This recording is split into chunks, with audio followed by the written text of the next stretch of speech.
Test ক্রিকেটে নতুন ইতিহাস গড়েছেন ভারতের wicket keeper batter Rishabh Pant. শ্রীলঙ্কার বিপক্ষে গলে সিরিজের প্রথম টেস্টের চতুর্থ দিনে লাহিরু কুমারাকে ছক্কা মেরে টেস্ট কেরিয়ারের 100 ছক্কার মাইলফলক স্পর্শ করেন তিনি। ভারতের প্রথম ব্যাটার হিসেবে টেস্টে 100 ছক্কার মারার কীর্তি গড়েছেন পন্ত। বিশ্ব ক্রিকেটে এই তালিকায় তার আগে ছিলেন কেবল বেন স্টোকস, ব্রেন্ট ম্যাককালাম ও অ্যাডাম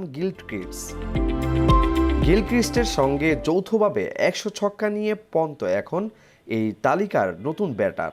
তবে শুধু 100 ছক্কার রেকর্ডই নয়, আরও বড় একটি কীর্তি গড়েছেন পন্ত। মাত্র 51 টেস্টে এই মাইল ফলকে পৌঁছে তিনি 100 ছক্কায় হাঁকানোর দ্রুততম ব্যাটার হয়েছেন। এর আগে বেন স্টোকস 82তম টেস্টে গিয়ে 100 ছক্কা পূর্ণ করেছিলেন। অর্থাৎ টেস্ট ক্রিকেটের 149 বছরের ইতিহাসে 80টির কম ম্যাচে 100 ছক্কা পূর্ণ করা প্রথম ক্রিকেটার পন্ত। টেস্টে সর্বোচ্চ ছক্কার মালিক ইংল্যান্ডের বেন স্টোকস।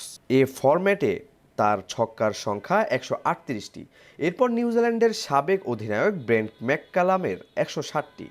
পন্ত ও অস্ট্রেলিয়ার সাবেক উইকেটকিপার অ্যাডাম গিলক্রিস্টের ছক্কার সংখ্যা এখন 100।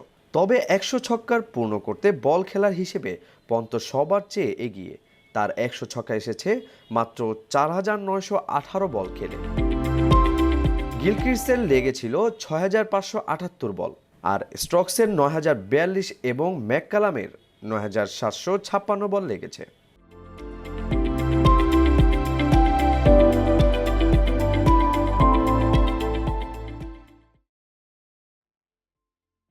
ইউএফটি ফার্স্টের সাথে ট্রেড করুন যে কোনো জায়গা থেকে। ক্যাম্পাসে ক্লাসের ফাঁকে, ঢাকার জ্যামে বসে কিংবা ঘরে বসে, ট্রেডিং এখন হাতের মুঠোয়। তাই ট্রেড করুন যখন খুশি, যেখানে খুশি।